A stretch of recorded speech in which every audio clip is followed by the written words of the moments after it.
Anne Le Gall, bonjour. Bonjour Thomas, bonjour à tous. L'innovation, ce sont des ingénieurs australiens qui se sont rendus compte que le café pouvait servir à autre chose qu'à être bu et à essayer de nous réveiller. Voilà, le café pourrait aussi indirectement servir à faire des routes. Des ingénieurs, de l'université de Swinburne à Melbourne se sont agacés de voir autant de kilos de marc de café jetés à la poubelle tous les jours. Ces amateurs d'expresso et eux-mêmes amateurs se sont demandé si ce déchet présent sur toute la planète ne pouvait pas éventuellement être recyclé en matériaux de construction, et ils ont donc expérimenté en laboratoire différentes recettes.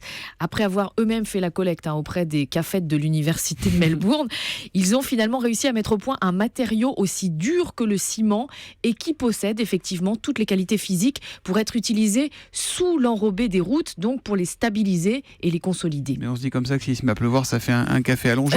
Comment du marc de café peut-il devenir solide comme de la pierre, Anne ? Alors la recette est un petit peu technique, mais je vous la donne. Il faut chauffer le café à 50 degrés, le mélanger avec du laitier, qui est un matériau issu de la fabrication de l'acier, et compresser le tout. Ça donne donc un matériau très dur, et ce pourrait effectivement être une nouvelle voie pour recycler les déchets du café qui sont inutilisés jusqu'ici, à part certains particuliers qui le mettent dans le compost. Et tout le défi, si la solution est jugée rentable à l'avenir, ce sera donc de mettre en place de vraies filières de collecte, parce qu'il faut quand même boire pas mal de café pour faire une route. Oui. Les ingénieurs ont calculé qu'avec tous les restes de marc de café de la ville de Melbourne, on pourrait construire 5 km de route par an.